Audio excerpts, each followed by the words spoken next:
All right, good morning. Want to go over the nuke down box assembly for some folks who, it's understandable. There's a lot of parts, and you may not have ever had to put together like your B equipment. You may have bought your B equipment fully assembled. There's always going to be a first time where you've got to start putting together beekeeping equipment. One piece that's not shown here is the quilt box that has the screening on it. The reason is that I always ship those fully assembled, just because they involve the stapling of the screening. So that's one thing.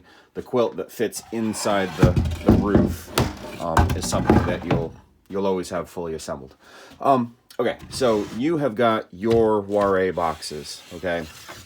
So that's what this product is for. The nuke down helps you take, 5 frames, a 5-frame nuke, and transition it down into your Ware hive. Now, when you look at the 5-frame nuke, don't worry about it being taller, but like it is not as wide and it is longer than the Ware hive. So we're gonna have some gap pieces that fit, that fill the gaps. Okay. So that's what's always included. I tend to, if somebody's buying a hive from me, then I make the pieces cut and fit exact. If they are buying it for a mystery hive that might be off, but since there's no true standard Ware dimensions, they're all a little bit different, then I kind of cut them a little bit bigger. So like this one is cut for a customer, that would be receiving it.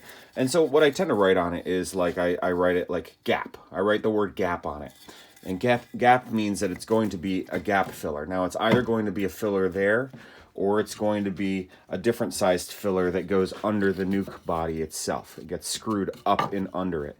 This is the very last step of assembly, where you kind of end up getting the box centered from left to right and from front to back, and then you're ending up kind of like placing it under like that and screwing it. You'll always have some like gaps where you'll want to run a little bead of caulking on it as well. Now let's get to the other parts, because really this is a video about like the marking system that I have for these.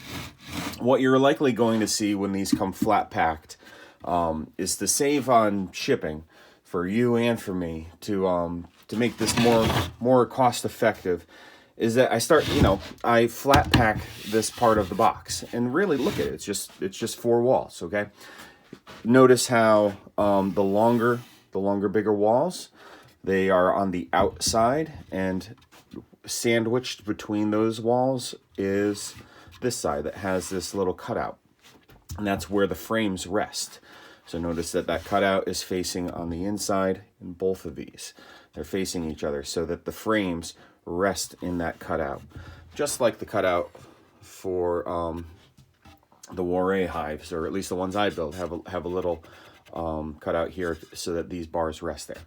I take a Sharpie and I scribe a line right here to show the outline of this. I do that on all 4 corners, wherever pieces come together on the inside of the shape of the box, on the inside, I scribe these lines. Nobody wants to be seeing Sharpie lines on the outside, so wherever you see a line like this is always going to be on the inside of the box. And then it's kind of like doing your best to like read my handwriting. These are 2 B's, and I write them near each other, and those are 2 A's and 2 C's and 2 D's. I'm going to use the letters only once. I'm going to use them, a pair of letters where they meet up, and so that's going to show you roughly.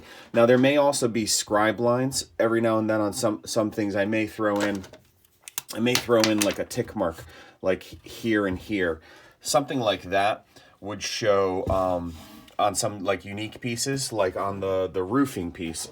If the roof happens to come disassembled, I'll tend to do some lines like that, so that those are like little black lines that as the 2 pieces come together, you would match them. And if I were to like kind of make one here, I may make it, which is off center, I may make another set maybe a little more centered on the boards, so that again, like this is in a different location, It makes it unique markings that help you feel reassured that you have the pieces going together in the right spot. So you've got letters, you've got lines, and then the third thing is that you're going to have drill holes, of course. You know, you've got some pilot holes, and just backing a screw out. The pilot holes, they're gonna have a large end, and that's always going to be on the outside of the box. Again, it's okay. It's okay if you don't necessarily know this, if it's one of the first time. That's why you're buying this from me, is because I am the one who's like building the box for you, but assembling it. Since these screws go in flush. Now this is a different box. It has like little finish nails on it and everything. Sometimes I temporarily put in finish nails to help me hold the shape together. So if yours has like little tiny finish nail holes in it, and you're like, hold it, wait, is that a nail hole or a screw hole? Don't worry about it. Like the bigger holes, that's where the screws go. Any finish nails might have been temporary nails just to hold it together, to square it up while I was assembling it the first time. Now the roof itself, the roof may end up, you know, typically I send these assembled, but if somebody's buying 2 or more of these, we try to get them into like, you know, to get them to ship a little flatter so that it's, again, more cost effective. So the roof is going to end up like looking like this. Again, look at how this end wall is sandwiched between these 2 rails. This allows the gap for the a gap for air to circulate and breathe. And you'll also notice that the underside of the roof tends to have a little bead right here that serves as water is running down the edge of this. It hits that bead and that becomes a drip line. So depending on your hive, it may have that bead, it may not have that bead. I kind of make the judgment call while I'm reading the wood as to whether it's going to need that or not. Again, when you're looking at this, you're going to have these longer boards. Notice, so on this, these are the same height because I have to make a box that's the same height. These are not the same height. But these boards, this board will be wider than this one that's chamfered out, and this one will be longer than these here. That's going to be another thing. Never mind the letters on them. You're going to see different letters. I may even switch markers and use different colors on this. So, again, you know, like here, I've used like a green Sharpie. I sometimes switch and use different colors for the different parts of the hive. So again, you're gonna be looking for like scribe lines and lettering to kind of show where things match up, and then also following like the drill holes that are in things. Yeah, I hope this helps. Again. So you're probably assembling this first. I would assemble all of these first, these boxes. That's going to remove those parts out of this situation. They're probably the easiest to identify because they have the equal height. Then you're going to be assembling the roof if yours is taken apart. Again, it's going to involve some of the biggest pieces of the project, at least like lengthwise.